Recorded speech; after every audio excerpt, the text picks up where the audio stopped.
యవనస్తులు అనగానే నల్లట్టు అవుతుంది. సో పెద్దవాళ్ళు కూడా ఎవరైనా చెప్పచ్చు. ఊరికనే పిల్లలు ఉన్నారని చెప్పాను అంతే. క్విజ్ కాదు కాబట్టి బైబిల్లో చూసి చెప్పడమే. కిరీటాలు మనందరికి తెలుసు కదా కిరీటాలు. సో ఎక్కడెక్కడ కిరీటాలు ఉన్నాయో నేను రెఫరెన్స్ చెప్తాను. ఎవరు ఫస్ట్ తీసి అక్కడ ఏ ఏ కిరీటం ఉందో చెప్తే చాలు. ఏమంటే మనకి బైబిల్లో ఎన్ని కిరీటాలు ఉన్నాయో మనకు కూడా తెలుస్తుంది అని ఒక ఉద్దేశం అంతే. ఓకే, యవనస్తులు అలర్ట్ గా ఉండండి, పెద్దవాళ్ళు కూడా, మీరు కూడా. యెషయా గ్రంథం 28వ అధ్యాయం 5వ వచనం.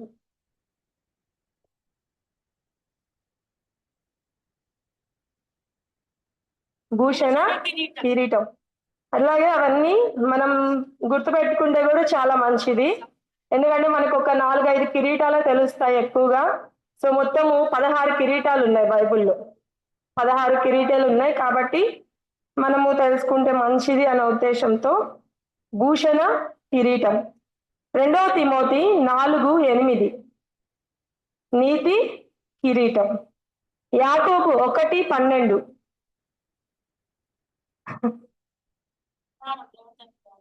యాకోబు జీవ కిరీటం. Very good. 1 పేతురు 5:4 వెరీ గుడ్, మహిమ కిరీటం. మత్తయి సువార్త 27వ అధ్యాయం 29వ వచనం.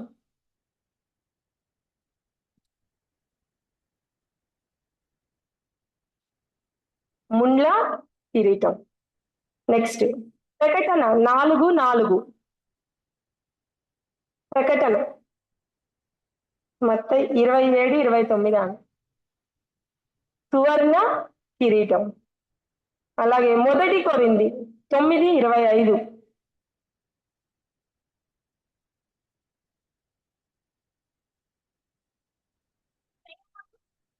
ఇంకొకటి అక్కడే ఉంది, అక్షయ కిరీటం కదా. క్షయ కిరీటం, అక్షయ కిరీటం. నిర్గమాకాండం 29:6. నిర్గమాకాండం 29:6. వెరీ గుడ్, పరిశుద్ధ కిరీటం. ప్రకటన 12:1.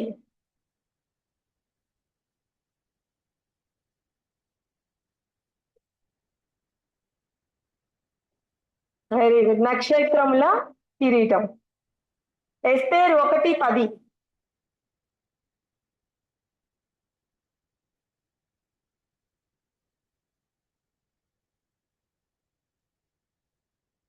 రాజ కిరీటం. కీర్తనలు 8:5.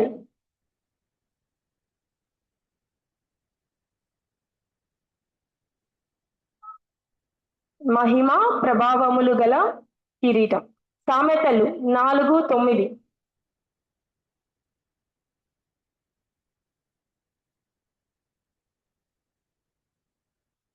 వెరీ ప్రకాశమానమైన కిరీటం. కీర్తనలు 65:11. అందరికి తెలిసింది, చూడకుండా ఎవరు చెప్తారు? కీర్తనలు 65:11. సంవత్సరమును దయా కిరీటం. ప్రతి బర్త్డే చదువుతారు కదా, సో చూడుకుని చెప్పాలి అలాంటివి. నెక్స్ట్ యెషయా 28:3. అతిశయ కిరీటం. కీర్తనలు 103 103:4.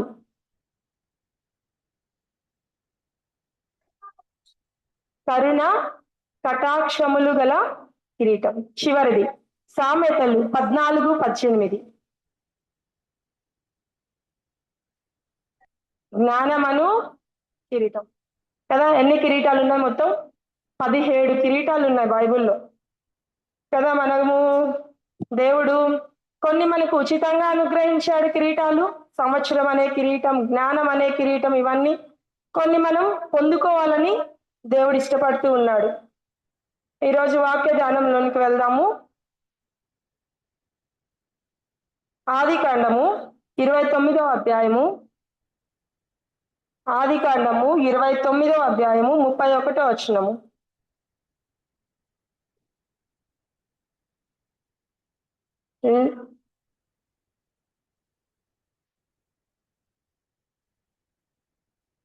రెండోది కూడా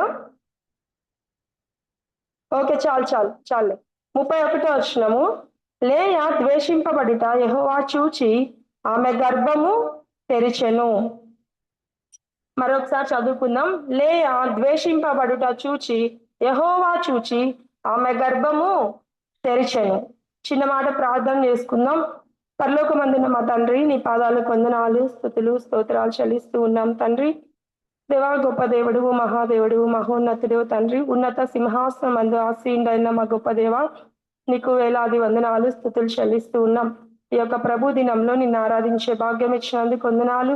స్త్రీల కుడికలో స్త్రీలమైన మేము కొంతమందిగా చేరి నీ పాద సన్నిధిలో నీ వాక్యాన్ని మేము ధ్యానిస్తూ ఉండగా తండ్రి, మీరు మాతో ఏం మాట్లాడాలని ఇష్టపడుతూ ఉన్నారు.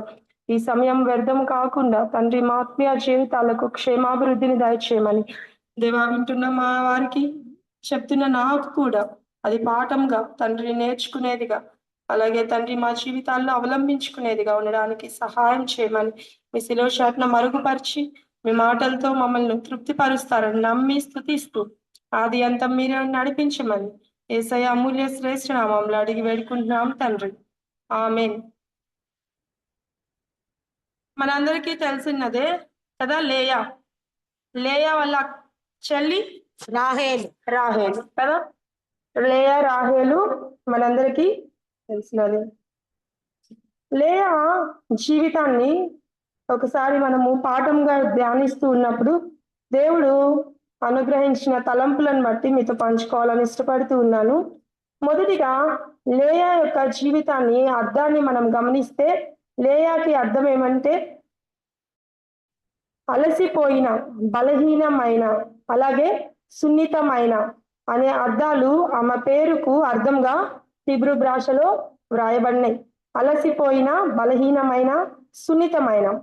అలాగే ఆమె యొక్క కామెంటరీలో ఆమె పేరుకి అడవి ఆవు అని కూడా అర్థము ఉన్నది.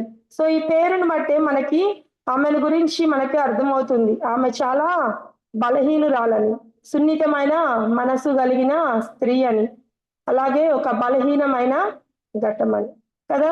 ఒక స్త్రీని గురించి కూడా బైబిల్ గ్రంథంలో దేవుడు ఏమన్నాడు? స్త్రీ బలహీనమైన ఘట్టం. అలాగే పురుషుడికి చెప్పే విషయంలో కూడా స్త్రీ సున్నితమైనది అని దేవుడు అనేక మాటల్లో నొప్పించద్దు ఆమెను అన్న మాటను కూడా మనం చూస్తూ ఉన్నాం. అలాగే అలసిపోయే స్వభావం కూడా ఎక్కువగా ఎవరికి ఉంటుంది? స్త్రీలకే ఉంటుంది. కాబట్టి ఈ లేయా యొక్క జీవితం ఒక స్త్రీగా మనకు కూడా ఎంతో పాఠమై ఉందని దేవుడు మనకు తెలియజేస్తూ ఉన్నాడు.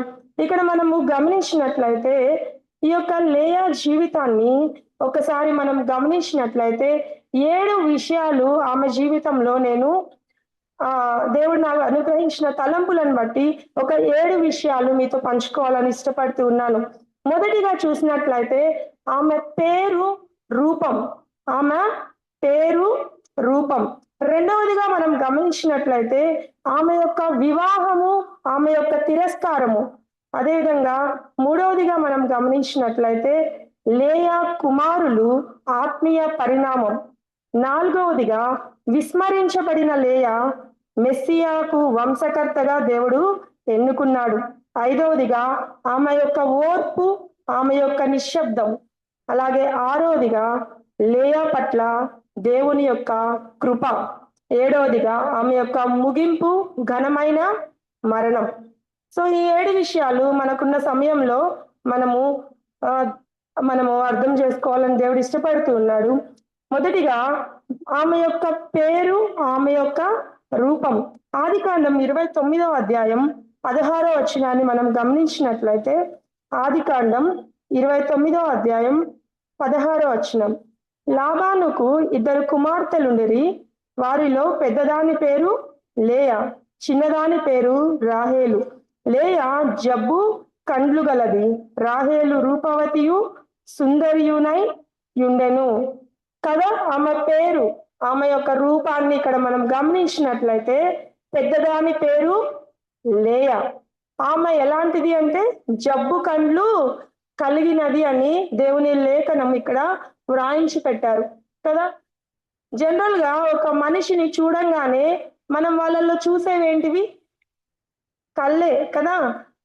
మనము ఎదుటి వారి యొక్క ఫీలింగ్స్ కానీ వాళ్ళు ఏదైనా తెలుసుకోవాలి అనంగానే ముందు వాళ్ళ కళ్ళ వైపే చూస్తాం. వాళ్ళు ఆనందంగా ఉన్నారా, వాళ్ళు కోపంగా ఉన్నారా, వాళ్ళు మనతో మాట్లాడే పొజిషన్లో ఉన్నారా లేదా, ఇవన్నీ మనకి ఎలా తెలుస్తాయి? వారి యొక్క కంటి చూపుతోనే అర్థమవుతుంది కదా. కొంతమంది అంటారు కంటి చూపుతో చంపేస్తారంట. సో కాబట్టి మన యొక్క కంటి చూపు అనేది చాలా ప్రాముఖ్యంగా దేవుడు మన యొక్క శరీర భాగాలలో ఒకటిగా ఉంచాడు. కానీ ఈ యొక్క లేయా జీవితాన్ని మనం గమనించినట్లయితే ఆమె కళ్ళు జబ్బువి అని వ్రాయబడింది. కాబట్టి ఆమెను చూడంగానే వేరే ఎవరైనా ఏమనుకుంటున్నారు? ఈమె ఆకర్షణీయంగా లేదు అనుకుంటున్నారు. ఆమె ముఖాన్ని చూడట్లేదు, ఆమె యొక్క రంగు చూడట్లేదు, ఆమె యొక్క దేహాన్ని దేన్ని గమనించలేదు, కానీ ఆమె యొక్క కంటిని మాత్రమే చూసి ఒక డెసిషన్. సో ఆమె జబ్బు కళ్ళు కలదు గాక ఆకర్షణీయంగా లేదు లోకానికి. రాహేల్ ఎలా ఉందంట? మిక్కిలి చక్కనిది, రూపవతి, సుందరి అయి ఉన్నది. రాహేలను చూడంగానే యాకోబుకి ఏమొచ్చింది? ఇష్టము కలిగింది కదా. ఆమె ఆ యొక్క మేకలను వాటిని కాసుకోవడానికి వస్తూ ఉండగా ఆమెను చూచినప్పుడే ఆయనకు హృదయంలో ఏం కలిగిందంట? ప్రేమ కలిగింది. సో ఆమె యొక్క కళ్ళు బాగున్నాయేమో కదా, ఆమె కళ్ళల్లో ఉండే ఆకర్షణ అతన్ని ఆకర్షించిందేమో. కానీ ఈ యొక్క లేయా జీవితాన్ని మనం గమనించినట్లయితే ఆమె యొక్క ఆకర్షణ లేని జీవితాన్ని మనం గమనించవచ్చు. సో ఆమె యొక్క పేరును చూసినప్పుడు బలహీనమైనది, అలసిపోయేది, సున్నితమైనది. సో పేరులో కూడా బలం లేదు, అలాగే తన రూపంలో కూడా ఆకర్షణీయమైన రూపము లేదు. విసర్జించే యొక్క మనసు తన యొక్క రూపంలో ఉన్నట్లుగా మనం గమనిస్తూ ఉన్నాం. మరి ఈ యొక్క లేయా మనుషులు ఎవరు ఆకర్షించలేదు, కానీ లేయాని ఎవరు చూశారు? ప్రభువు చేత ఆకర్షించబడిన స్త్రీగా మనము గమనించవచ్చు కదా. మనం మూలవాక్యం చదువుకున్నాం. ఆమె గర్భము, లేయా యొక్క గర్భము దేవుడు తెరచెను అని చూస్తూ ఉన్నాం. కాబట్టి ఈ లోకంలో తన భర్త అయిన యాకోబుకైతేనేమి, అక్కడ ఉంటున్న వారికైతేనేమి ఆమె కండ్లు ఆకర్షణీయంగా లేకపోవచ్చు, కానీ ఆమె దేవునికి ఆకర్షణీయంగా కనిపించినట్లుగా మనం చూస్తూ ఉన్నాం. రెండోదిగా మనం గమనించినట్లయితే ఆమె యొక్క వివాహము, ఆమె యొక్క తిరస్కారాన్ని మనం గమనించవచ్చు. ఆదికాండం 29వ అధ్యాయం 30వ వచనం. లేయా ద్వేషింపబడుట చూచి ఆమె గర్భం తెరచెను, రాహేలు గొడ్రాల ఎండను. సారీ,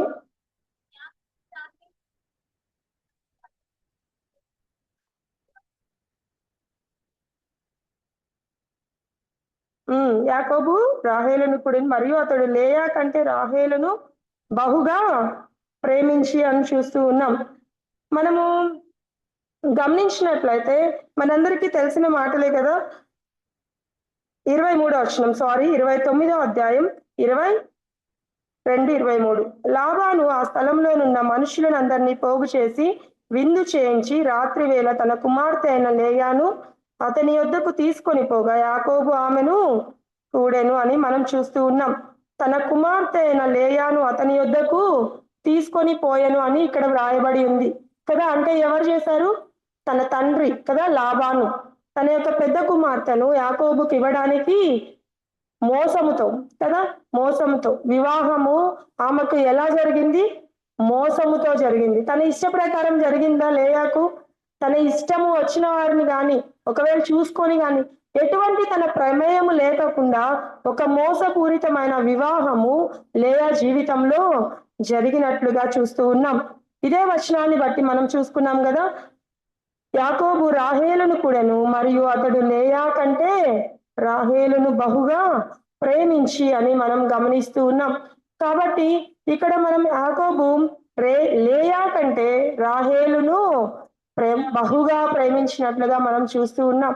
ఆయన ప్రేమించింది రాహేల్నే, కానీ తను బహుగా ప్రేమించను అన్న మాట మనం గమనించినప్పుడు లేయా ఎంతగా ద్వేషింపబడుతుందో కూడా మనము అర్థం చేసుకోవచ్చు కదా. ఇద్దరు మనుషులు ఉన్నప్పుడు ఒక మనిషిని మనం ఎక్కువగా ప్రేమిస్తే పక్కన మనిషి ఎలా ఉంటుంది?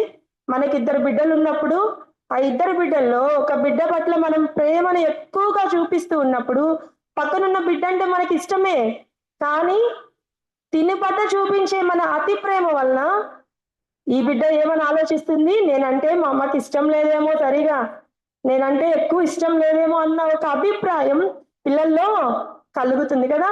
ఇది మన యొక్క సైకాలజీ. మరి ఒక ఇద్దరు స్త్రీలు ఒక యాకోబుని వివాహం చేసుకున్నప్పుడు భార్య స్థానంలో ఉన్నప్పుడు ఆయన బహుగా ప్రేమించే రాహేలుని చూస్తూ ఉన్నప్పుడు కదా లేయా యొక్క మనసు ఎంత గాయపడిందో. సరే, ఆ వివాహం తనకి ఇష్టం వచ్చినట్టు చేసుకుందా? లేదు. తన ఇష్ట ప్రకారం కాకుండానే చేసుకుంది. తన ప్రమేయం లేదు. తన పుట్టుకలో ఉన్న తన ప్రమేయం ఉందా? తన జబ్బు కళ్ళుతో పుట్టింది, తన ప్రమేయం ఉందా? దేనిలో లేయా ప్రమేయము? తన పుట్టుకలో లేదు, తన వివాహంలో లేదు. కానీ తిరస్కరించబడిన జీవితం ఆమెలో అడుగడుగునా కనిపిస్తుంది. తన పుట్టినప్పటి నుండి చుట్టూ చూసే వాళ్ళైతేనేమి, తన స్నేహితులైతేనేమి, తన చెల్లి అయిన రాహేలైతేనేమి, ఇప్పుడు తను ప్రేమించే తన భర్త అయిన యాకోబు అయితేనేమి, ప్రతి ఒక్కరు తన సరౌండింగ్స్ మొత్తం మనం చూసినప్పుడు ప్రతి ఒక్కరి అడుగు అడుగున తనకేముంది? ద్వేషము, నిరాకరణ, ఆకర్షణ లేదు, ప్రేమ లేదు, తిరస్కారం లేదు కదా. నేటి తరాలు, నేటి జీవితాల్లో మనం గమనించినట్లయితే నేడు ఉన్న తరాలలో కూడా ఎంతో మంది బిడ్డలు అదే అనుకుంటూ ఉన్నారు. వాళ్ళు మాకు ప్రేమ చూపించే వాళ్ళు లేరు, మమ్మల్ని దగ్గర తీసుకునే వాళ్ళు లేరు, మాతో మాట్లాడే వాళ్ళు లేరు, మమ్మల్ని చూస్తేనే వాళ్ళ కోపం, మమ్మల్ని చూస్తేనే వాళ్ళకి ఈర్ష్య అంటారు కదా. నిజంగా లోపల నుంచి వాళ్ళ యొక్క ప్రేమను అర్థం చేసుకొని వారు ఈ విధంగానే మాట్లాడుతూ ఉంటారు. ఇక్కడ మనం లేయా జీవితాన్ని గమనించినప్పుడు తన యొక్క జీవితంలో తన పుట్టుకలో తన ప్రమేయం లేకపోయినా తను జబ్బు కళ్ళతో పుట్టింది కదా. ఎన్నిసార్లు బాధపడి ఉంటుందో కదా తన జీవితంలో. అన్నప్పుడల్లా నువ్వు చూపి మాకు, నీ కళ్ళు చూపి మాకు భయం వేస్తుంది కదా. కొన్నిసార్లు కొంతమంది కళ్ళు కొన్ని పాము కళ్ళు లాగా, పిల్లి కళ్ళులా ఉన్నప్పుడు వాళ్ళని చూడలేం మనం కదా. మా డాడీ కళ్ళే ఉన్నాయి, పిల్లి కళ్ళులా ఉంటాయి. మా డాడీని దగ్గర నుంచి మేము చూడము, అస్సలు చూస్తా ఉంటే భయం వేస్తా ఉంటది, అస్సలు చూపియద్దంటాం. అలాగా మన తోటి మన వారిని కొంచెం అలా చూసినప్పుడే మనం ఇంత భయపడుతూ ఉంటే జబ్బు కళ్ళు కలిగిన ఆ స్త్రీని ఆ యొక్క చిన్న వయసు నుంచి ఎంత తిరస్కరణకు గురై ఉంటుంది ఆ బిడ్డ కదా. తన బాల్యమంతా తిరస్కరణే. సరే, తన వివాహంలో అన్న ఇష్టపడే వ్యక్తి వస్తాడేమో అని ఆశపడిందేమో, కానీ ఏమైంది? మోసమే జరిగింది కదా. వాళ్ళ నాన్న భయపడ్డాడేమో, ఈ బిడ్డను ఎవరు వివాహం చేసుకోరేమోనని మోసంతోనే తన కుమార్తెని వివాహానికి ఇచ్చేశాడు కదా. ఎంత తన ప్రమేయం లేకుండా తిరస్కరణ కూడా గురి అవుతుంది. యాకోబు ప్రేమకు నోచుకోవటం లేదు. కాబట్టి రెండవదిగా మనం చూస్తే ఆమె యొక్క వివాహము, ఆమె యొక్క తిరస్కరణ జీవితము మనకెంతో పాఠమైంది. నేటి దినాల్లో కూడా ఎన్నో వివాహాల్లో మనం చూస్తూ ఉంటాం. బాగా ఇష్టపడి పెళ్లి చేసుకున్న వాళ్ళు అలాగే ఉంటారని లేదు. తల్లిదండ్రులు చూసిన సంబంధం చూసుకున్న వాళ్ళు తర్వాత ప్రేమగా కుటుంబాన్ని కట్టుకున్న జీవితాలు ఎన్నో ఉన్నాయి కదా, ఎన్నో ఉన్నాయి. చాలా మంది అనుకుంటారు ఆకర్షణకు లోనైన ప్రేమ కొంతకాలమే అది ఉంటుంది. మనం రాహేలు యొక్క జీవితాన్ని గమనించినప్పుడు బిడ్డలు లేని సమయంలో రాహేలు ఏమంది? నాకు బిడ్డలు లేవని యాకోబును కోపడినప్పుడు యాకోబుకి ఏమొచ్చిందంట? కోపం వచ్చింది. మీరు ఆ లేఖనాలన్నీ చదివితే ఎక్కడ యాకోబు లేయా మీద కోపపడినట్టు పరిశుద్ధ గ్రంథంలో వ్రాయబడలేదు. ఎలా అయితే ప్రేమించాడో బహుగా ప్రేమించిన రాహేలునే కోపపడినట్లుగా మనం చూస్తూ ఉన్నాం కదా. ఒక్కొక్కసారి మన యొక్క జీవితాల్లో కూడా మనం అర్థం చేసుకున్నప్పుడు మన యొక్క స్వభావం కూడా, మన యొక్క దేహము, మన యొక్క ఒకవేళ మన పై రూపం కూడా ఆకర్షణీయంగా ఉండకపోవచ్చు. మనుషులతో మనం ద్వేషింపబడవచ్చు కదా. మనుషులు మనల్ని చూసినప్పుడు ఈ అమ్మాయిని ఎవరు చేసుకుంటారు, ఈమ అని చాలా మంది మనల్ని గురించి మాట్లాడే ఉండొచ్చు కదా. నిలబడిన నా జీవితంలో కూడా ఎన్నో సార్లు అవమానాలు ఎదురైనప్పుడు నేను ప్రభు సన్నిధిలో ఒకటే మొరపెట్టాను, దేవా, ఎవరి నోటితో అయితే అవమానాన్ని ఎదుర్కొంటూ ఉన్నానో వారే రేపటి దినాన నా గురించి మాట్లాడాలి అన్నప్పుడు, ఈ దినాన నా వివాహ జీవితాన్ని చూసిన ప్రతి ఒక్కరు మాట్లాడే ఒకే ఒక్క మాట, శారాంటి ప్రతిసారి చెప్తాది, అమ్మ అమ్ములు, టీ కాఫీ అమ్ములు, టీ కప్ అమ్ములు అంటది. సో కాబట్టి మన జీవితాలలో మనం అనుకోవచ్చు, మన జీవితాల్లో మనం అనుకోవచ్చు, కానీ దేవుని ప్రణాళిక చాలా గొప్పది. ఎంతో మంది యవన బిడ్డలు ఇక్కడ ఉన్నారు కదా. యవన బిడ్డల మనం చూసినట్లయితే యాకోబు యొక్క జీవితాన్ని మనం గమనించినట్లయితే, ఒక్కొక్కసారి నాకు యాకోబు జీవితంలో కూడా ఒకటి మనం గమనిస్తూ ఉంటే, యాకోబు ఏమన్నా అనుకున్నాడు అంటే అది చేసేదాకా మానడు కదా.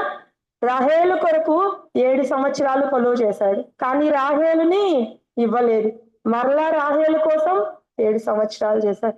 మరలా మంద కోసం కావాలనుకున్నాడు, భార్య బిడ్డలతో తన ఊరికి వెళ్దాం అనుకున్నాడు, కానీ తన మామ పంపించలేదు. మరలా వాటిని తీసుకెళ్లాల్సిందే, నా యొక్క బలగాన్ని మొత్తాన్ని తీసుకొని వెళ్లాల్సిందే అని మరలా 7 సంవత్సరాలు కొలువు చేశాడు. అలాగే వెళ్ళే తీరంలో కదా దేవునితో పెనుగులాడిన యాకోబు పేరు మార్చుకున్నాడు కదా, దేవుణ్ణి కూడా విడిచిపెట్టలేదు. అంటే తను ఒకటి నిర్ణయించుకున్నప్పుడు యాకోబు జీవితం ఎంతో మనం గమనించినట్లయితే, అటువంటి యాకోబుకి ఇప్పుడు ఎవరు భార్యలు? లేయా, రాహేలు యాకోబుకు భార్యలుగా ఉన్నారు. సో ఒకరిని ద్వేషిస్తూ ఉన్నాడు, ఒకరి మీద అసలు ప్రేమే లేదు, ఇంకొకరి మీద బహుగా ప్రేమను చూపిస్తూ ఉన్నాడు. ఇటువంటి జీవితంలో ఆమె వెళ్తూ ఉండగా తండ్రితో మోసం చేయబడింది. మనము అలాగే చూసినట్లయితే 31వ వచనం, లేయా ద్వేషింపబడుట యెహోవా చూచి ఆమె గర్భము తెరచెను అని చూస్తూ ఉన్నాం కదా. నేను చదివిన కామెంటరీ బుక్ లో ఏమనుందంటే, ఆమె యొక్క పడక గది ఆమెకు పోరాట గదిగా మారిందంట కదా. ఇక్కడ ఉన్న స్త్రీలు అందరికీ ఆమెకున్న పడక గది అంటే తన భర్త తనతో రావడానికి ఉండే పడక గది అంతే. తనతో ప్రేమ లేదు కదా, తనతో యాకోబుకు లేయాతో ప్రేమ లేదు, కానీ తనకు వచ్చే యొక్క ఆ పరిస్థితిని, తనకు వచ్చే ఆ యొక్క ఏమంటారు ఆ పడక గది ఆ యొక్క స్థానాన్ని తను వినియోగించుకోవడానికి వేదనతో దేవునికి దగ్గరైన లేయాగా మనం గమనిస్తూ ఉన్నాం. సో ఆమెకు తన పడక గది ఒక పోరాట గదిగా మారిపోయింది కదా. ఎంతో మంది స్త్రీలకు పడక గది ఎంతో వేదన చెందే గదిగా ఉంది కదా. మన యొక్క కుటుంబాల కొరకు, మన భర్త కొరకు, మన అత్తమామల కొరకు, మన బిడ్డల కొరకు ఎంతో మంది స్త్రీలు రోధిస్తూ ఉన్నారు పడక గదుల్లో కదా. మా భర్త రక్షణ కొరకు, నా బిడ్డల రక్షణ కొరకు, నా తోటివారి రక్షణ కొరకు అని నీ పడక గదిలో నీ వేదన చూసేది ఎవరు? ప్రభు అయినా యేసుక్రీస్తు వారే కదా. అక్కడ యాకోబు ఒక శారీరక భర్తగా ఉన్నాడు, ఆ భర్త కోసం లేయా ఎదురు చూస్తుంది, కానీ మన భర్త ఎవరు? పరలోకమందున మన తండ్రి.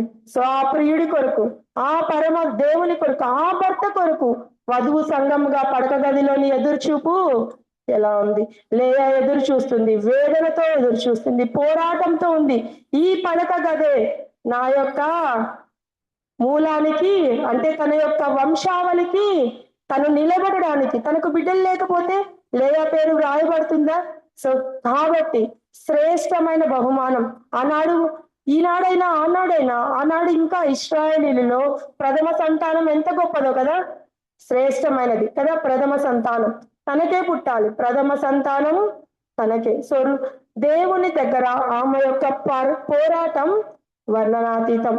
కాబట్టి ఇక్కడ మనం లేయా జీవితాన్ని గమనించినట్టయితే, తను శారీరకంగా బిడ్డల కొరకు పడక గదిలో వేదనతో ఏడుస్తూ ఉంది, నాకు బిడ్డలు కావాలి అని ఏడుస్తుంది. ఆత్మీయంగా మనకి ఇది అక్షరార్థంగా దేవుడు రాశాడు, కానీ మన ఆత్మీయ జీవితంలో మన పడక గది ఎలా ఉంది కదా. నీవు నేను నిద్రపోయే, నీవు నేను నివసించే మన పడక గది ప్రార్థనా గదిగా మారిందా?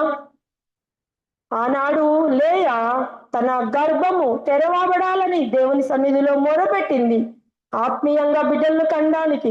ఆత్మీయ జీవితంలో బిడ్డలను కనాలి అన్న ఆశ నీలో నాలో ఉండి పడక గదిలో మనము ఏడవాలని దేవుడు ఇష్టపడుతూ ఉన్నాడు. నేటి తరం నశించిపోతూ ఉంది. దేవుణ్ణి ఎరగని వారు ఎంతో మంది ఉన్నారు. నీ పేరు నిలవబడాలి అంటే, నీ పేరు జీవ గ్రంథంలో నిలవబడాలంటే, నీవు దేవుని సన్నిధిలో నిలబడాలి అంటే, నీ తరపున ఒక ఆత్మ అయినా దేవుని సన్నిధిలో చేర్చబడాలి. లేయా తన పేరు నిలబడాలి అని ఎంతో పడక గదిలో పోరాటం చేసింది. మరి నీ పడక గది, నా పడక గది సుఖంగా ఉందా? లేకపోతే ప్రార్థన పోరాటంతో నిండుతూ ఉందా? వేదనతో నిండిందా? కన్నీళ్లతో నిండిందా? ఆత్మీయ బిడ్డల కొరకు మన కన్నీళ్లు మన పడక గదిలో కారుస్తూ ఉన్నామా? యవన బిడ్డలు కూడా మన పడక గది ఎలా ఉంది? సెల్ ఫోన్ తో నిండిపోతూ ఉందా? పడుకున్న కాడి నుంచి సెల్ ఫోన్ చూసే దాంట్లోనే నిండిపోతూ ఉందా? లేదు. మన పడక గది ప్రార్థనా గదిగా మారాలి. ప్రభు అయిన యేసుక్రీస్తు వివాహమాడే ఆ దినాన ఆ ప్రియుడి కొరకు ఎదురు చూస్తున్నా నీవు నేను వధువు సంఘంగా ఉండగా ఆ భర్త కొరకు మనం ఎదురు చూస్తున్నాం మన పడక గదికి వస్తాడని. మరి నువ్వు ఎప్పుడైతే మోకాళ్ళతో ప్రార్థనతో నీవు పోరాడతావో అప్పుడే కదా ఆ ప్రియుడు ప్రవేశించేది నీ పడక గదిలోకి కదా. అప్పుడే కదా నువ్వు బిడ్డలను కనగలవు ఆత్మీయంగా కదా.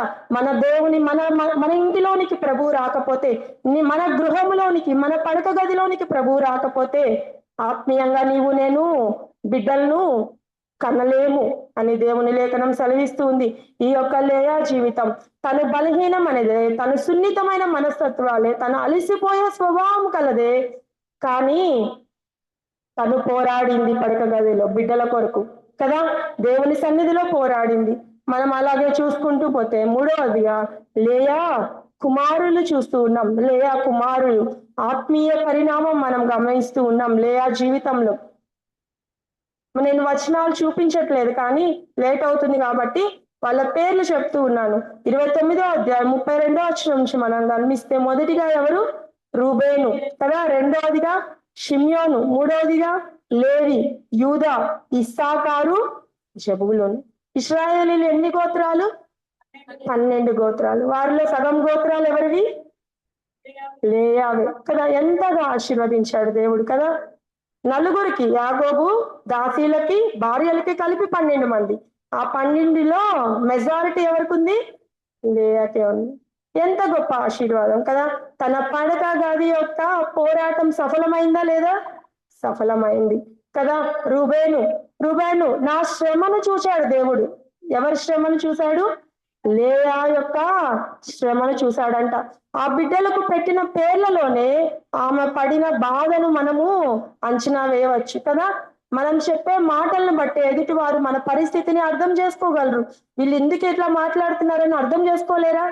మరి మనమే అర్థం చేసుకున్నప్పుడు తను తన బిడ్డలకు ఎంత వేదనతో ఆ పేర్లు పెట్టుకుందో, తను ఎంత శ్రమ పడిందో చూస్తే రూబేను శ్రమను చూశాడంట. ఎంత శ్రమను ఆమె చూచిందో.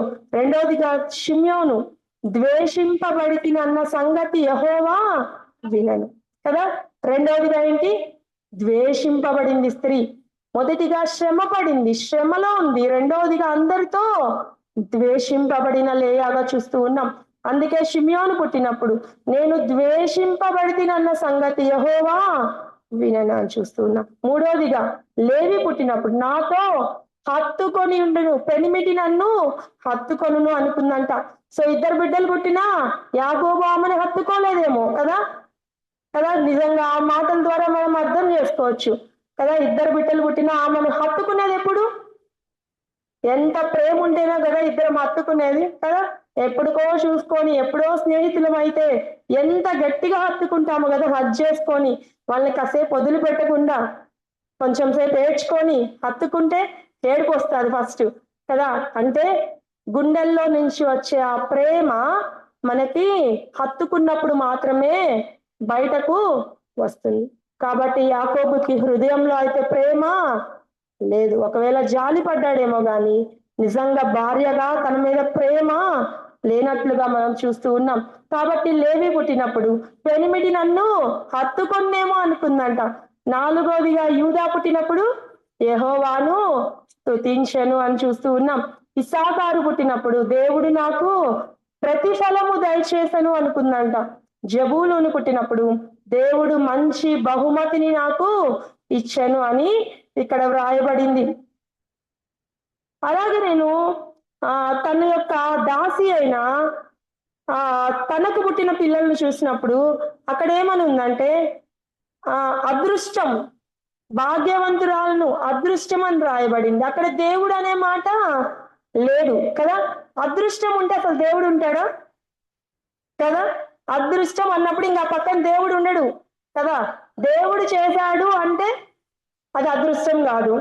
అదృష్టం అన్నామంటే అది దేవుని చేసింది కాదు కదా. ఆ యొక్క దాసితో వెళ్ళినప్పుడు యాకోబు ఇద్దరు బిడ్డలను ఆషేరును కన్నప్పుడు ఏమనుకుందంట, అదృష్టమే కదా అనుకుందంట. రెండోసారి పుట్టినప్పుడు భాగ్యవంతురాలను అనుకుందంట కదా. అవి రెండు లోకానుసారమైన మాటలుగా మనకు కనిపిస్తూ ఉన్నాయి కదా. తనకు 4 బిడ్డలు పుట్టారు. తర్వాత తన దాసితో వెళ్ళినప్పుడు పుట్టిన బిడ్డలకు దేవుని నామం అక్కడ కనిపించట్లేదు. మరలా దేవుడి జ్ఞాపకం వచ్చాడు. ఎందుకు? రాహేలును దేవుడు జ్ఞాపకం చేసుకున్నాను. సో అప్పుడు మళ్ళా ఆమెకు ఎంతమంది పిల్లలు పుడతారో, ఒకవేళ నా కాంపిటీషన్ తగ్గుతుంది అనుకుందో ఏమో కదా. వెంటనే మళ్ళా దేవుని దగ్గరకు వచ్చింది. మరలా పుత్రదాత వృక్ష ఫలాలతో తన భర్తను కొనుక్కుంది కదా. అప్పుడు పుట్టిన వారు ఇస్సాకారు, జబూలూను కదా. దేవుడు నాకు మళ్ళా దేవుడు గుర్తొచ్చు. దేవుడు నాకు ప్రతిఫలము దయచేసాను, దేవుడు మంచి బహుమతి దయచేసానని చూస్తూ ఉన్నాం కదా. ఇన్ని మనం చదువుకుంటూ ఉన్నప్పుడు నిజంగా కదా లేయ జీవితం మనకెంతో అనుకూలంగా ఉంది. మనం కూడా అంతే కదా.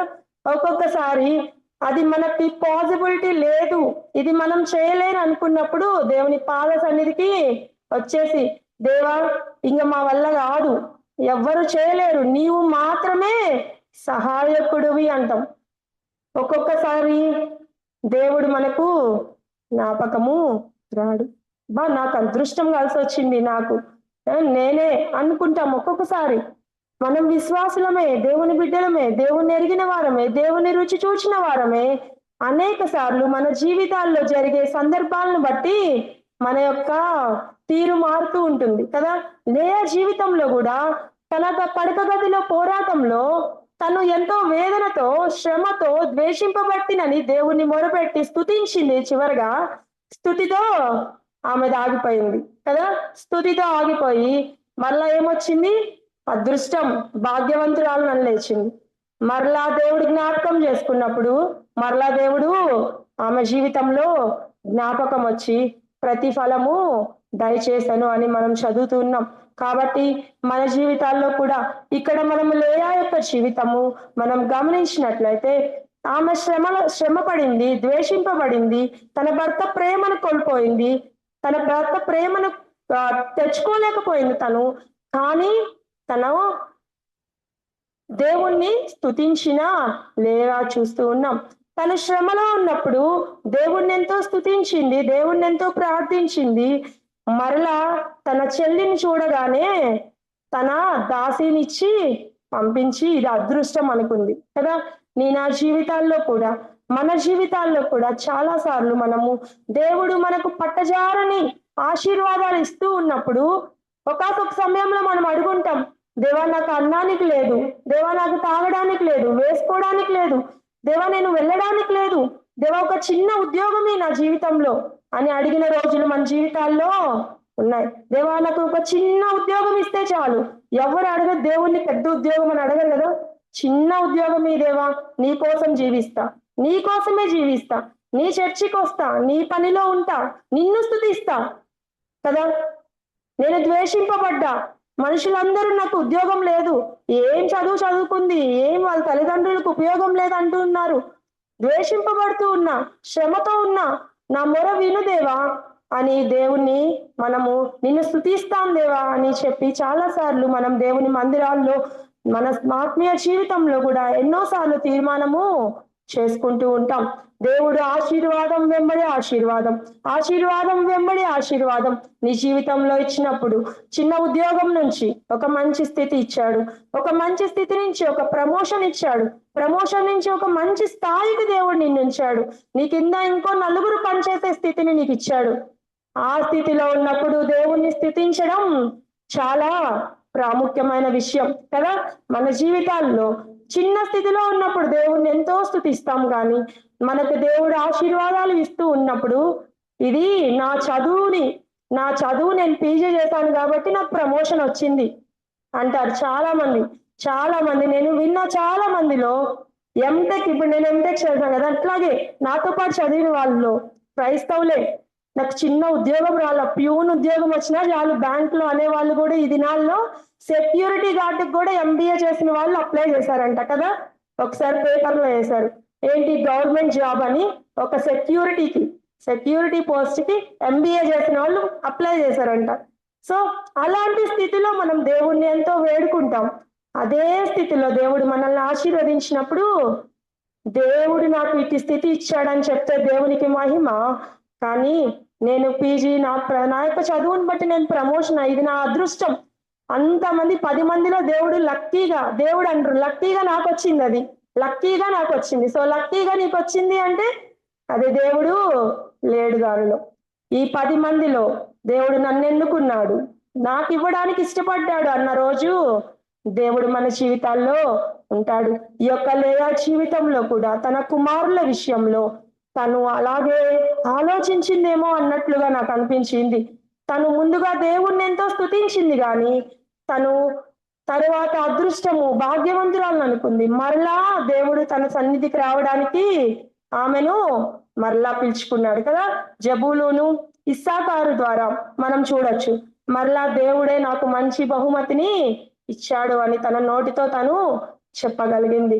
కాబట్టి మన స్థితిలో కూడా మనం కూడా ఏ స్థితిలో ఉన్న దేవుని మహిమపరచాలని దేవుడు ఇష్టపడుతూ ఉన్నాడు. కాబట్టి ద్వేషింపబడిన లేయా జీవితంలో దేవుడు ప్రతిఫలము మంచి బహుమతిని ఇవ్వడానికి ఇష్టపడినట్లుగా మనం చూస్తూ ఉన్నాం. 4వదిగా చూస్తున్నట్లయితే విస్మరించబడిన లేయా కదా, అంటే ద్వేషింపబడింది కదా, తను లెక్కలో లేదు, విస్మరించబడింది. తనని ఎవరు క్యాలిక్యులేట్ చేయట్లేదు.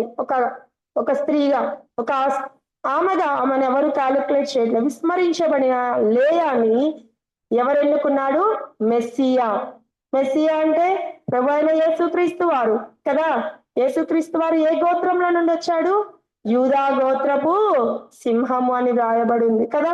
యూదా గోత్రంలో నుంచి ప్రభు వారు రావడానికి ఇష్టపడ్డాడు. యూదా ఎవరు? లేయా కుమారుడే కదా. యూదా గోత్రము యూదాలో నుంచే వచ్చింది కాబట్టి యూదా గోత్రాన్ని దేవుడు ఎన్నుకున్నాడు. ఒక విస్మరించబడిన స్త్రీ, ఒక బలహీనమైన స్త్రీ నుండి దేవుడు రావడానికి ఆ వంశావళిని దేవుడు ఎన్నుకున్నాడు కదా. ఎంత గొప్ప వంశావళిని లేయాకు దేవుడు అనుగ్రహించినట్లుగా మనం చూస్తూ ఉన్నాం. అలాగే మనం చూసినట్లయితే లేవి యాజకత్వం కదా. లేవీలు ఏం చేస్తారు? యాజకత్వం. దేవుని మందిరంలో యాజకత్వం చేసేది ఎవరికి దేవుడు అనుగ్రహించాడు? లేవి గోత్రానికి దేవుడు అనుగ్రహించాడు. ఎంత గొప్ప గోత్రాలు లేయా గర్భం నుండి రావడానికి దేవుడు ఇష్టపడ్డాడు. దేవునికి యాజకత్వం చేసే గోత్రము లేయా గోత్రమే. ఆ యాజకుడే, ప్రధాన యాజకుడే వచ్చిన గోత్రం కూడా యూదా గోత్రం కూడా లేయా గర్భం నుండే రావడానికి దేవుడు ఇష్టపడ్డాడు కదా. ఎన్నిక లేని ఒక స్త్రీని దేవుడు ఎన్నుకున్నాడు కదా. నా జీవితాల్లో కూడా మనం అనుకోవచ్చు, నా ద్వారా ఏం పని అవుతుంది, నేనేం చేయగలను, నేను బలహీనురాలిని, నేనేం చేయలేను, నాకు మాటలు రావు, నాకు చదువు రాదు, నాకు ఏమి రాదు, నన్ను అందరూ ఏమి రాదంటారు, విస్మరిస్తారు నన్ను కదా. కానీ లోకం నిన్ను విస్మరిస్తుందేమో, కానీ లోకం నువ్వు పనికిరావంటుందేమో, కానీ లోకం నిన్ను చూసినప్పుడు లోనవుదేమో, కానీ నిన్ను చూసినప్పుడు ఆకర్షించబడేది ఎవరు? ప్రభు అయినా యేసుక్రీస్తు వారు నిన్ను ఆకర్షిస్తాడు. ఆ ప్రభు వారి చేతిలో నువ్వు ఉంటే ఎంతో గొప్ప ఆశీర్వాదం కదా. ఒక బలహీన ఘట్టం నుండి ప్రభు వారు రావడానికి ఇష్టపడ్డాడు. ఆ గోత్రం నుండి 6 గోత్రాలు నిజంగా లేయా నుండి రావడానికి దేవుడు ఇష్టపడ్డాడు. ఆదికాండం 29:32లో మనం చూస్తే, 5వదిగా మనం గమనిస్తే ఆమె యొక్క ఓర్పు, నిశ్శబ్దమైన జీవితాన్ని మనం గమనించవచ్చు కదా. ఆమె ఓర్పు, ఆదికాండం 29:32 మనం చూస్తే, లేయా గర్భవతి కుమారుని కని యెహోవా నా శ్రమను చూచి ఉన్నాడు అని మనం చూస్తూ ఉన్నాం. అలాగే 33వ వచనంలో నేను ద్వేషింపబడితినన్న సంగతి యెహోవా విన్నాడు అని మనం చూస్తూ ఉన్నాం.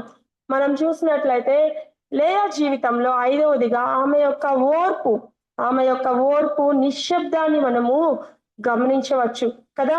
ఎంతగా ఓర్చుకుంది అంటే యెహోవా ఆమెను చూచేంత వరకు, యెహోవా ఆమె మొరను వినేంత వరకు ఆమె ఓర్చుకున్నట్లుగా మనం గమనిస్తూ ఉన్నాం. కాబట్టి లేయా జీవితం ఎంతో పాఠంగా మనకుంది. సో మన జీవితాల్లో నేటి దినాల్లో మనం కోల్పోతుంది కూడా అదే కదా. నేటి జీవితాల్లో నేటి సమాజంలో ఓర్పు ఎవరికి ఉండట్లేదు కదా. ఓర్పు లేదు, సహనం లేదు, నిశ్శబ్దత అంతకంటే లేదు. నేను ఏదో ఒకటి మాట్లాడాలి, మాట్లాడకపోతే నేను చేతగాని దాన్ని అనుకుంటదేమో. ఓర్పు అంతకంటే లేదు కదా. ఎవరికి నేటి జీవితాల్లో ఓర్పు ఉండట్లేదు కదా. మరి ఈమె యొక్క లేయా జీవితంలో మనం గమనించినట్లయితే ఆమె ఓర్పు ఆమెకు ఎవరు చూశారంట? యెహోవా వినెను, యెహోవా చూచెను కదా. నీ యొక్క శ్రమను, నీ యొక్క ద్వేషాన్ని, నీ యొక్క బాధను లోకం చూడదు, తల్లిదండ్రులు చూడలేరు, నీ భర్త చూడలేడు, నీ బిడ్డలు చూడలేరు ఒక్కొక్కసారి. కానీ ఎవరు చూస్తారు? యెహోవా చూచెను, యెహోవా వినెను. రెండే రెండు మాటలు. మన వినేదెవరు? దేవుడే. చూచేదెవడు? దేవుడే కదా. ఎంత గొప్ప విషయమో కదా. నేనెంత చెప్పినా ఆమె వినదు, నేనెంత చెప్పినా మా అమ్మ వినదు, మా అత్త వినదు, మా ఆంటీ వినదు, మా భర్త వినడు కదా. ఈ రోజుల్లో ఇలాంటి మాటలే మనకు వినిపిస్తూ ఉన్నాయి, ప్రతి కుటుంబాల్లో వినిపిస్తూ ఉన్నాయి కదా. నేనేం చెప్పినా ఎవరు వినరు అంటారు. కాదు, వినేదెవరు? దేవుడు వింటాడు, దేవుడు వింటాడు. నీ శ్రమను చూస్తాడు, నీ న్యాయాన్ని చూస్తాడు, నీ నిశ్శబ్దాన్ని చూస్తాడు, నీ యొక్క ద్వేషింపబడే ఆ స్థితిని చూస్తాడు, నీ యొక్క రోదనను, నీ కన్నీళ్లను ఎవరు వింటారు? దేవుడు తప్పకుండా వింటాడు. ఒకవేళ మనం కట్టుకున్న మన భర్త వినకపోవచ్చు, మనల్ని చూస్తూ ఉన్న మన తల్లిదండ్రులు కూడా ఒక్కొక్కసారి వినకపోవచ్చు, మన ఇంట్లో ఉన్న మన అత్తమామ కూడా మన మాట వినకపోవచ్చు. కానీ పడక గదిలో నీ యొక్క వేదనను చూసేదెవరు? ప్రభు అయిన యేసుక్రీస్తు వారే. మనము నలుగురితో చెప్పుకోవడం వల్ల ఆ సమస్య తీరదు. అది నలుగురి నుంచి 8 మందికి, 8 మంది నుంచి 12 మందికి వెళ్తుందేమో కానీ ఆ సమస్య అది తీరదు. కానీ నీ సమస్య వినేదెవరు? ప్రభువారు వింటాడు కదా. నీ కన్నీళ్లను చూసేవాడు ప్రభువారు. నీ పడక గదిలోనికి వెళ్ళు. అందుకే కదా దేవుడు ఏమన్నాడు? నీ గదిలోనికి వెళ్ళి తలుపు వేసుకో కదా. ఎవరు ప్రవేశించకుండా తలుపు వేసుకో అన్నాడు కదా. నీ భర్త కూడా ప్రవేశించొద్దు, తలుపు వేసుకో. తలుపు వేసుకుంటే ఇంకొస్తారా మన భర్త పిల్లలు? రారు కదా, గడేసుకుంటే కదా. అందుకే దేవుడు అన్నాడు నీ గదిలోనికి వెళ్ళు, తలుపు వేసుకొని చూచుచున్న దేవునికి మొర్రపెట్టు అని దేవుడు చెప్తూ ఉన్నాడు. కాబట్టి నీ నా జీవితంలో లేయా జీవితం మనకెంతో పాఠంగా ఉంది. లేయా ద్వేషింపబడింది, లేయా అందరితో ద్వేషింపబడింది, సొంత వారితో ద్వేషింపబడింది, కట్టుకున్న భర్తతో ద్వేషింపబడింది, తను చూచేవా లోకంతో ద్వేషింపబడింది. కానీ తనను ఆకర్షించింది దేవుని ప్రేమ. తన యొక్క మొర్ర వినింది దేవుడు, తన యొక్క కన్నీళ్లను చూచింది దేవుడు కదా. నేను ఆ జీవితంలో కూడా తప్పకుండా దేవుడు మన కన్నీళ్లను చూస్తాడు, మన వేదనను వింటాడు. మనల్ని చూసే దేవుడు మనకున్నాడు, మనల్ని కాపాడే దేవుడు, మనల్ని ఆకర్షించే దేవుడు కూడా మనకున్నాడు కదా. ఇక్కడ మనం చూస్తే ఆమె యొక్క ఓర్పు, ఆమె యొక్క నిశ్శబ్దాన్ని మనం చూస్తూ ఉన్నాం కదా. మనము ఇదే నేను చదివిన మాటల్లో మనం నిశ్శబ్దంగా ఉంటే దేవుడు మన పక్షాన యుద్ధాలే చేస్తాడంట కదా. గొప్ప దేవుడు కదా. ఒక్కొక్కసారి ఎంతో ఏమవుతుందో అన్న వేదంతో మనం వచ్చినప్పుడు ఎంతో ప్రశాంతతను మనం చూడగలుగుతాం. ఎప్పుడు? అది మనం ప్రార్థనలో పోరాడి వచ్చినప్పుడు కదా. నీవు నిశ్శబ్దంగా ఉండు, దేవుడే నీ పక్షాన మాట్లాడతాడు. నీవు నోరు తెరిచావంటే దేవుడు మాట్లాడటము ఆపేస్తాడు. నీ సమస్యను ఎదుటి వాళ్ళ ముందు నువ్వు చెప్పావు అంటే ఇంకా దేవునికి అక్కడ స్థానమే లేదు. నువ్వు నిశ్శబ్దంగా ఉండు, నీ గదిలోనికి వెళ్ళు, నీ సమస్య ఏదైతే ఉందో లేయా వలె దేవుని సన్నిధిలో మొరపెట్టు. దేవుడు నిన్ను వింటాడు, నీ పరిస్థితిని చూస్తాడు.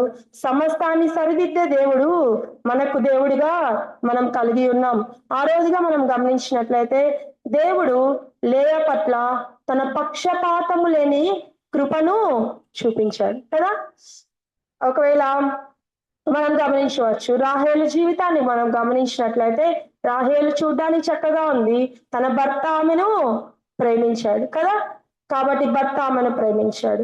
ఒకవేళ అతను జాలి చూపించడంలో, ప్రేమ చూపించడంలో తప్పు లేకపోవచ్చు, కానీ ఇక్కడ లేయా పట్ల మనము దేవుని పక్షపాతము లేని కృపను మనం గమనిస్తూ ఉన్నాం. ఎందుకు అంటే దేవుడు రాహేలు గర్భాన్ని కూడా తెరిచాను అని మనం చదువుతూ ఉన్నాం కదా. రాహేలు గర్భాన్ని కూడా దేవుడు తెరిచాడు, తన దాసి యొక్క గర్భాలను కూడా దేవుడు తెరిచాడు. అందరికంటే ముందు ఎవరి గర్భాన్ని తెరిచాడు? లేయా యొక్క గర్భాన్ని, ప్రథమ సంతానాన్ని లేయాకు అనుగ్రహించాడు. కాబట్టి ఇక్కడ మనం చూసినట్లయితే దేవుడు పక్షపాతి కాదు కదా. దేవుడు పక్షపాతి కాదు. తన కుటుంబంలో ఉండే 2 కుమార్తెలు ఉన్నారు, లేయా ఉంది, రాహేలు ఉంది. ఇద్దరిని దేవుడు ఆశీర్వదించాడు. యాకోబును ఆశీర్వదించాడు, 2 కుమార్తెలను ఆశీర్వదించాడు. 12 గోత్రాలు దేవుడు యాకోబు ద్వారా, రాహేలు ద్వారా, లేయా ద్వారా రావడానికి దేవుడు ఇష్టపడ్డాడు కదా. దేవునికి పక్షపాతము లేదు కదా. నీవు మొరపెడితే నీది వింటాడు, నేను మొరపెడితే నాది వింటాడు కదా. దేవుడు పక్షపాతి కాదు కదా. ఈ లోకంలో పక్షపాతము చాలా ఉంది కదా. ఈ లోకంలో పక్షపాతం ఉంది. మనకి రిలేటివ్స్ అయితే, మనకి పొలిటికల్ గా బ్యాక్గ్రౌండ్ ఉంటే, మనకి మనీ పరంగా బ్యాక్గ్రౌండ్ ఉంటే, మనకు అథారిటీ ఉంటే, అధికారం ఉంటే పక్షపాతం ఉందా? ఉంది కదా. పక్షపాతము, నీ పక్షాన న్యాయం ఉన్నా ఒక పక్షపాతం అనే ధోరణి ఈ లోకంలో నడుస్తూ ఉంది కదా. ఒక్కొక్కసారి సొంత తల్లిదండ్రులు, కన్న తల్లిదండ్రులు కూడా పక్షపాతం చూపిస్తూ ఉంటారు కదా. మనము ఇస్సాకు, రిబ్కా జీవితాల్లో గమనిస్తే యాకోబు ఏసావుల్ని కదా. రిబ్కా ఎవరిని ప్రేమించింది? యాకోబుని ప్రేమించి కదా. ఈ లోకంలో ఉండే తల్లిదండ్రులు పక్షపాతం చూపిస్తారు కానీ బాధపడద్దు.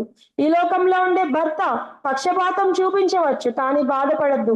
ఈ లోకంలో ఉండే బిడ్డలు పక్షపాతం చూపించవచ్చు, అయినా బాధపడాల్సిన అవసరమే లేదు కదా. ఎందుకంటే మన పక్షంలో ఉన్నవాడు గొప్ప దేవుడు కదా, మనల్ని చూచి దేవుడు, మన మొర వినే దేవుడు. కాబట్టి ఇక్కడ మనం లేచినట్లయితే లే పట్ల దేవుని పక్షపాతము లేని కృప కనిపిస్తూ ఉంది కదా. మనం ఎవ్వరం భయపడాల్సిన అవసరం లేదు. దేవుడు మనందరికీ తన కృపను నిండారులుగా ప్రతి ఒక్కరికి దేవుడు దయచేసే దేవుడు అయినాడు. ఎవ్వరికి దేవునికి పక్షపాతము లేనే లేదు. నాకుండొచ్చు, మనకుండొచ్చు మనుషులంగా, ఒకరికి కొంచెం పెట్టి పెద్ద కొడుక్కి కొంచెం పెట్టి చిన్న కొడుక్కి ఎక్కువ పెట్టచ్చు ఒకవేళ కదా. నన్ను అంటూ ఉంటుంది మా అమ్మ, నీకు చిన్నోడంటే చాలా ఇష్టం అని, ఏమనం అసలు, పెద్దోడంటే చాలు దగ్గరకు వస్తే ఉరిమి చూస్తా అంటది. అంటే వాళ్ళ వయసును బట్టి ఉరిమి చూస్తాం కదా. ఇప్పుడు వాళ్ళ వయసు, చిన్న వయసుని బట్టి వాళ్ళని దగ్గర తీసుకుంటాం. వాడికి కూడా ఆ వయసు వస్తే ఇద్దరిని డిస్టెన్సే. కాకపోతే తల్లిదండ్రులు చూసే దాన్ని బట్టి ఒక్కొక్కసారి మనల్ని జడ్జ్ చేస్తూ ఉంటారు కదా. కానీ దేవుడు ఈమె చిన్న, ఈమె పెద్ద, ఈమె ధనిక, ఈమె పేద, ఈమె చదువుకుంది, ఈమె చదువులేంది, ఈమె ఈ పెద్దింట్లో ఉంటది, ఈమె చిన్నింట్లో ఉంటది, ఈమె ముందు కూర్చుంటది, ఈమె వెనక్కి కూర్చుంటది, ఈమె కింద కూర్చుంటది, ఏ భేదము దేవుని దగ్గర లేనే లేదు. లేయాకు ఎలా దేవుడు ఆశీర్వాదం ఇచ్చాడో రాహేలుకు కూడా అదే ఆశీర్వాదం ఇచ్చాడు. రాహేల్ని ఎలా ఆశీర్వదించాడో దాసీలైన జిల్ఫా వాళ్ళను కూడా దేవుడు అలాగే ఆశీర్వదించాడు. సో యాకోబు 12 గోత్రాలు అనగానే ఈ 4 పుట్టిన వాళ్ళు వస్తారు కదా. కాబట్టి దేవుడు పక్షపాతము లేని తన అమితమైన కృపను మన పట్ల చూపించే దేవుడు. కాబట్టి ఎవరు బాధపడవలసిన అవసరం లేదు. ఒకరిని చూసి బాధపడవు. దేవుడు నీ పట్ల తనకున్న కృపను నీ పట్ల నిండారులుగా దేవుడు దీవిస్తాడు. కాబట్టి లేయా పట్ల 6వదిగా తన పక్షపాతము లేని కృపను మనం గమనిస్తూ ఉన్నాం. 7వదిగా చివరిగా మనం గమనిస్తే ముగింపు, లేయా జీవితంలో ఘనమైన మరణాన్ని మనము గమనించవచ్చు. ఇది ఎంతో ప్రాముఖ్యమైన ఎంతో విషయం, ఎంతో జీవించాం అన్నది ప్రాముఖ్యం కాదు, కానీ మన మరణము ఎలా ఉంది కదా, మన మరణం ఎలా ఉంది ఎంతో ప్రాముఖ్యమైన విషయం. మరణం అంటే ఏంటి? తర్వాత జీవితం ఉందా? ఈ లోకంలో మళ్ళీ పరలోకంలో అనుకోద్దు, ఈ లోకంలో. ఒకసారి నేను చనిపోయిన తర్వాత ఈ లోకంలో నేను కనిపిస్తానా? ఇంకా అదే ముగింపు. ఆ ముందు వరకు నేను జీవించిందే నా సాక్ష్యం కదా. ఇంకా చనిపోయిన తర్వాత నా సాక్ష్యం ఉంటుందా? అంటే నేను చేసే పనులు ఏమన్నా ఉంటాయా? నా సాక్ష్యం ఏమన్నా నిలుస్తుందా? లేదు. నువ్వు బ్రతికిన దినం నుండి నీ ముగింపు దినం వరకే నీ సాక్ష్యాన్ని నేను కాపాడుకోగలం. ఆ తర్వాత మనమేమి చేయలేం. మరి నీ ముగింపు నా ముగింపు నీకు నాకు తెలుసా? ఒకవేళ పలానా సంవత్సరంలో నేను చనిపోతాను, 60 ఏళ్ళు బతుకుతా, 70 ఏళ్ళు బతుకుతా, 80 ఏళ్ళు బతుకుతా, దేవుడు అధిక బలం ఉందన్నాడు అని చెప్పగలమా? ఎవ్వరము నేటి దినాల్లో చెప్పలేము కదా. ఏనాడు మన యొక్క జీవితము ముగింపు పలుకుతుందో తెలియని దినాల్లో మనం జీవిస్తూ ఉన్నాం కదా. దేవుడు ఎంత గొప్ప ప్రణాళికను మానవుని పట్ల ఉంచాడో కదా. ప్రతి ఒక్కరి మరణం తెలుసుంటే అందరూ జాగ్రత్త పడతారు కదా, అందరూ జాగ్రత్త పడతారు. అప్పుడు భూకంపం వస్తుంది, యుగాంతం వస్తుంది అన్నప్పుడు ఏం చేశారు? అందరూ వాళ్ళ ఇళ్లలో ఉండే కోళ్ళని చంపేసుకున్నారు, తినేసారు, బంగారం అంతా తెచ్చేసుకున్నారు, బట్టలన్నీ వేసేసుకున్నారు కదా. ఎంతెంత హడావుడి చేసింది లోకం కదా. యుగాంతం వస్తుంది అంటే నిజంగా జనులందరూ అంతే. కోవిడ్ టైంలో కూడా అంతే, ఎంతో మంది మరణిస్తూ ఉన్నప్పుడు ఇదే అంతమేమో అనుకున్నారు కదా. నిజంగా మన యొక్క ముగింపు మనకు తెలియదు. ఇక్కడ మనము లేయా జీవితాన్ని ముందుగా గమనించినట్లయితే 49వ అధ్యాయం 31వ వచనాన్ని మనం చూస్తే, 49:31. అక్కడనే వారు అబ్రహామును అతని భార్య అయిన సారాను పాతిపెట్టి, అక్కడనే ఇస్సాకును అతని భార్య అయిన రిబ్కాను పాతిపెట్టి, అక్కడనే నేను లేయాను పాతిపెట్టుకుని. అక్కడనే నేను లేయాను ఎక్కడ లేయాను పాతి పెట్టారు? ఏ పొలంలో? మక్పేలా పొలంలో కదా. అది అబ్రహాము నుండి కదా స్వాస్థ్యంగా కొనుక్కున్నాడు అబ్రహాం తన భార్య కోసం కదా. ఆ స్థలంలో లేయాను యాకోబు పాతి పెట్టాడని ఇక్కడ వ్రాయబడి ఉంది. అదేవిధంగా 35వ అధ్యాయం ఆదికాండం 18వ వచనం చదువుకుందాం. ఆదికాండం 35వ అధ్యాయం 18వ వచనం.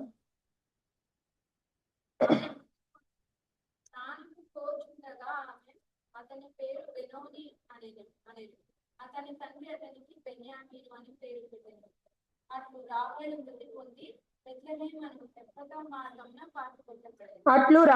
మృతి పొంది బెత్లెహేమను ఎఫ్రాతా మార్గమున పాతి పెట్టబడెను అని మనము చూస్తూ ఉన్నాం. ఎంతో ప్రేమించిన రాహేలు, బహుగా ప్రేమించిన రాహేలు ఏమైంది? మరణించినప్పుడు తన పితరుల సమాధిలోనికి ఆమె వెళ్ళలేకపోయింది కదా. ఎక్కడ ఉంది? వెళ్ళే మార్గంలోనే ఆమెను యాకోబు సమాధి చేశాడు. తన మీద ప్రేమతో ఏమన్నా యాకోబు అక్కడే ఇల్లు కట్టుకున్నాడా? లేదు కదా. కదా ఎంత విచిత్రమో కదా లోకం. మనకి ఎంతో ప్రేమించిన వాళ్ళు, ఎంతో ప్రేమ ఉందని చనిపోయిన తర్వాత సమాధుల దగ్గర వదిలేసి వచ్చేస్తారు కదా. దేవుడు ఎంత గొప్ప ప్రణాళిక వేశాడు కదా. లేకపోతే మనం అక్కడే ఇల్లు కట్టుకునే పని అయితే సమాధుల పక్కనే వాళ్ళు ఇంటే ఇష్టమని కదా ఎట్లుండునో లోకం కదా. నిజంగా దేవుడు యాకోబు ఎంతో ప్రేమించిన రాహేలు దారి ప్రక్కన ఎఫ్రాతా మార్గంలో పాతి పెట్టబడింది. లేయా ఎక్కడ పాతి పెట్టబడింది అని చదివాం మనం 45వ అధ్యాయంలో. తన పితరుల సమాధి దగ్గర లేయా పాతి పెట్టబడింది. అలాగే ఆదికాండం 50వ అధ్యాయం 13వ వచనం చూద్దాము చివరిగా. ఆదికాండము 50వ అధ్యాయం 13వ వచనం.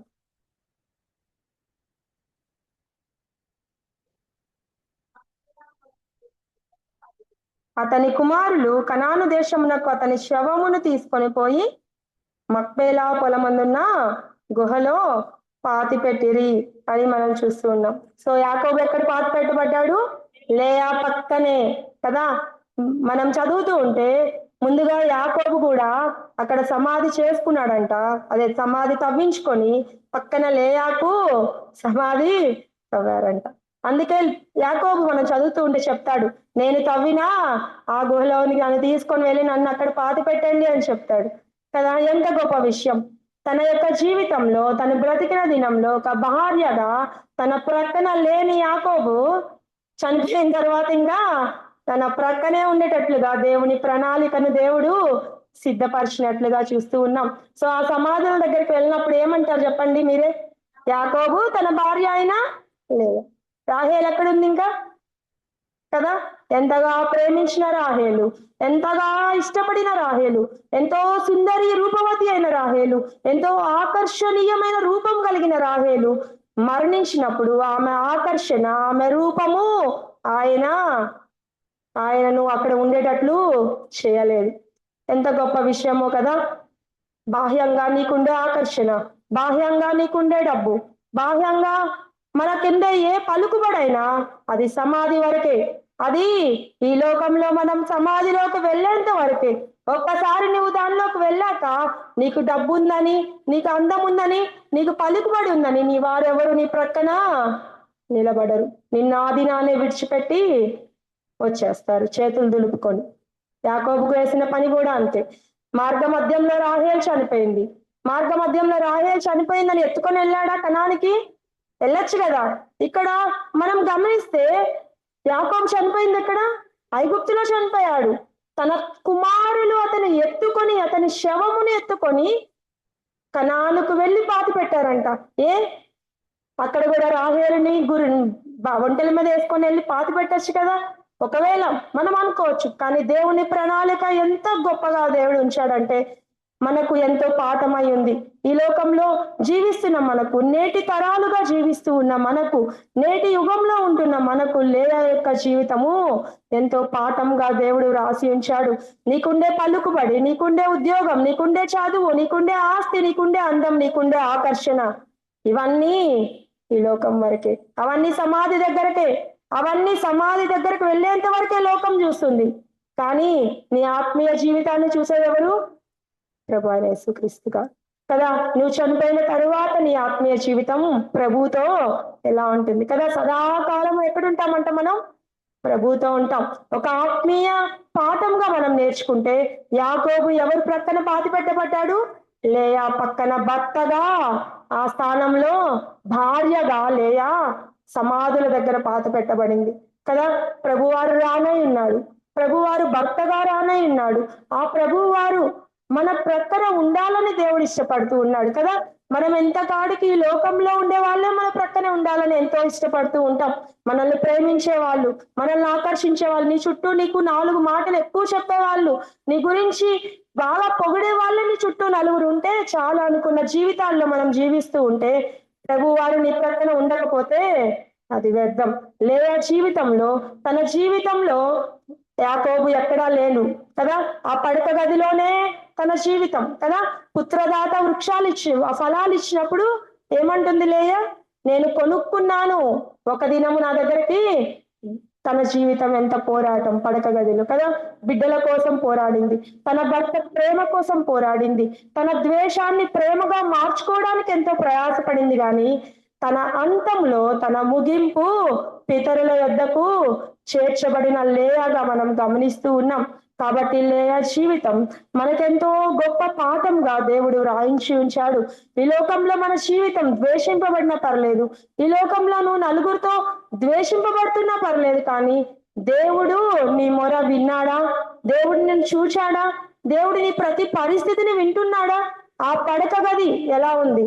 ఆత్మీయ బిడ్డలను కనే పడక గదిగా ఉందా? ఆత్మీయ స్థితిలో నీ పేరు నిలబడాలని నీవు ఇష్టపడుతూ ఉన్నావా? విస్మరించబడిన లేయా మెస్సియా యూదా గోత్రంలోంచి రావడానికి మూలమైంది కదా. ప్రభువారు అల్పులమే మనము కదా, సున్నితమైన మనసు కలిగిన వారమే. ఒక మాట అంటే ఓర్చుకుంటామా? నొప్పుకునే వారమే కదా. ఎవరైనా నన్ను తిడితే నేను నవ్వుకుంటా వెళ్తానా కదా? ఎవరైనా నవ్వుతారా? ఎవ్వరం నవ్వలేము కదా. ఎవరిని అనకపోయినా నొప్పించుకుంటే మనం బాధపడగలం. సో మన సున్నితమైన మనస్సు స్త్రీలది, ఎంతో బలహీనమైన వారము, ఆకర్షణ లేని వారము, బలహీనమైన ఘట్టాలము. కానీ ప్రభు వారు నిన్ను నన్ను ఎన్నుకోవాలని దేవుడు ఇష్టపడుతూ ఉన్నాడు. నీ పడక గది ఆత్మీయ బిడ్డల కొరకు పోరాడాలని దేవుడు ఇష్టపడుతున్నాడు. నీ పేరు దేవుడు రేపు, నేను ముందుగా అడిగాను కదా ఎన్ని కిరీటాలు ఉన్నాయి, 16 కిరీటాలు ఉన్నాయి. 17 క్షయ అక్షయ కలుపుకుంటే 17 కిరీటాలు ఉన్నాయి మనకు బైబిల్లో కదా. కొన్ని దేవుడి సంవత్సరం అనే దయా కిరీటం ఉచితంగా ఇస్తున్నాడు, మిగతావి కదా రక్షణ కిరీటం ఇచ్చాడు, మహిమ కిరీటం ఇవ్వబోతూ ఉన్నాడు, ఇంకా నీతి కిరీటం, జీవ కిరీటం, ఎన్ని దేవుడు మనకు దాచిపెట్టాడు కదా. ఈ కిరీటాలు మనం పొందుకోవాలి అంటే మనం ఈ లోకంలో విస్మరించబడిన వారం అయినప్పటికీ, బలహీనులం అయినప్పటికీ, మనం ఏమి చేయలేము అనుకున్నప్పటికీ దేవుడు మనతో ఉంటే మనం అన్నీ చేయగలం. 6 గోత్రాలను ఇచ్చిన లేయ బలహీనమైనదా చెప్పండి? 2 బిడ్డలను కంటేనే స్త్రీలు బలహీనం అయిపోతూ ఉన్నారు. మరి 6 బిడ్డలను కన్న లేయ బలహీనమైందేనా కదా. తన యొక్క పోరాటం ఏంటి? తన భర్త ప్రేమను పొందాలి, ఎట్లయినా పొందాలన్న పోరాటము ఆమె జీవితంలో ఆ బలహీనతను తీసివేసి ఆశను, బలాన్ని చేకూర్చింది కదా. నీ నా జీవితంలో కూడా దేవుని పని చేయాలి అన్నప్పుడు మనకు బలహీనమే, మనం చేయలేము కదా. కానీ ఇది నేను చేయగలను, ఇది దేవుడు నాకు సహాయం చేస్తాడు, నేను చేయగలను అన్న ఆశ నీలో ఉంటే ఎటువంటి బలహీనతనైనా నువ్వు ఎదుర్కొని ముందుకు వెళ్ళవు. అది కుటుంబ సమస్య అయినా, అది నీ శారీరక సమస్య అయినా, అది నీ బిడ్డల సమస్య అయినా, దేవుని సన్నిధిని ఆటంకపరిచే ఏ సమస్య అయినా, మనం బలహీనమైనప్పటికీ దేవుడు మనల్ని బలపరిచే దేవుడు అయినాడు. చివరిగా ఒక మాట చదివి మనం ప్రార్థన చేసుకుందాం. కొరింథీయులకు రాసిన మొదటి పత్రిక 1వ అధ్యాయము 27వ వచనము. ఏ శరీరియు దేవుని ఎదుట అతిశయింపకుండునట్లు జ్ఞానులను సిగ్గుపరచుటకు లోకంలో నుండి వెరివారిని దేవుడు ఏర్పరచుకొని ఉన్నాడు. బలవంతులైన వారిని సిగ్గుపరచుటకు లోకంలో బలహీనులైన వారిని దేవుడు ఏర్పరచుకొని ఉన్నాడు. ఎన్నికైన వారిని వ్యర్థం చేయుటకు లోకంలో నీచులైన వారిని, తృణీకరింపబడిన వారిని, ఎన్నిక లేని వారిని దేవుడు ఏర్పరచుకొని ఉన్నాడు. అయితే ఆయన మూలంగా మీరు క్రీస్తు యేసు నందున్నారు. అతిశయించువాడు ప్రభువునందే అతిశయింపవలను అని వ్రాయబడినది నెరవేరినట్లు దేవుని మూలంగా ఆయన మనకు జ్ఞానమును, నీతియు, పరిశుద్ధతయు, విమోచనము ఆయను. చిన్న మాట ప్రార్థన చేసుకుందాం. పరలోకమందున మా తండ్రిని పాదాలు వందనాలు, స్తుతులు, స్తోత్రాలు చెల్లిస్తూ ఉన్నాం దేవా. దేవా, ఈ యొక్క సాయంకాల సమయంలో యొక్క జీవితం మాకు పాఠంగా మీరు ఉంచారు. నిజమే తండ్రి, స్త్రీలంగా మేము ఎంతో సున్నితమైన వారమే, ఎంతో బలహీనులమే, అనేక సార్లు తండ్రి పడిపోతున్న వారమే, తండ్రి నొప్పించుకునే వారమే. అయినప్పటికీ తండ్రి లేయాని చూసిన దేవుడు, లేయ యొక్క విమర్శ తండ్రి విసర్జింపబడుట, లేక ద్వేషము, లేక శ్రమను చూచిన దేవా. నేటి దినాల్లో మా శ్రమను కూడా మీరు చూచున్న దేవుడవు తండ్రి. అనేక కుటుంబాలలో తండ్రి అనేక మంది బిడ్డలు నా శ్రమను ఎవరు చూస్తున్నారు అనుకుంటూ ఉన్నారు, నన్ను ఎవరు ప్రేమిస్తాం లేదు అనుకుంటూ ఉన్నారు, అందరితో నేను ద్వేషింపబడుతూ ఉన్నాను అనుకుంటూ ఉన్నారు. నిజమే తండ్రి, లోకం దృష్టిలో మేము ఆకర్షణీయంగా ఉండకపోవచ్చు, కానీ మమ్మల్ని ఆకర్షించిన నీ ప్రేమ ఎంత గొప్పది తండ్రి. యేసయ్య తండ్రి, యోగ్యత లేని మమ్మల్ని, అయోగ్యులమైన మమ్మల్ని ఎంతగా ఆకర్షించావు నీ కృపలోకి, నీ ప్రేమలోకి తండ్రి. అందుని బట్టి నీకు నిండార్లుగా స్తుతిస్తూ ఉన్నాం. నీ కృప ఎంతో విస్తారమైనది అన్నట్టుగా మా పట్ల నీ కృప ఉంచి మమ్మల్ని రక్షించుకున్నావు, నీ బిడ్డలుగా చేసుకున్నావు. అందుని బట్టి మీకు వందనాలు చెల్లిస్తూ ఉన్నాం దేవా. మేము ఆత్మీయంగా బిడ్డలను కనేవారంగా ఉండడానికి సహాయం చేయండి. మా పడక గది తండ్రి ఒక ప్రార్థన గదిగా మేము మార్చుకోవడానికి సహాయం చేయమని మీ సన్నిధిలో మొరపెడుతూ ఉన్నాం. ఆత్మీయమైన బిడ్డలను కనడానికి దేవా తండ్రి, నశించిపోతున్న లోకంలో మేము జీవిస్తూ ఉన్నాం. నశించు ఆత్మలు మా చెంతనే ఉన్నాయి తండ్రి. యేసయ్య తండ్రి, పగిలిపోయిన పాత్రలం తండ్రి. యేసయ్య ఎందుకు పనికిరాని పాత్రలం, అయినప్పటికీ మమ్మల్ని సరిచేసి వాడుకునే దేవుడువు. అందుని బట్టి మీకు వందనాలు చెల్లిస్తూ ఉన్నాం. మమ్మల్ని చూచే దేవుడువు, మమ్మల్ని వినే దేవుడు తండ్రి, మా మొర వినే దేవా నీకు వందనాలు చెల్లిస్తూ దేవా, విన్న వాక్యాన్ని మా హృదయాల్లో భద్రపరచమని యేసయ్య అమూల్య శ్రేష్ఠ నామంలో అడిగి వేడుకుంటున్నాం తండ్రి. ఆమేన్. అందరికీ వందనం.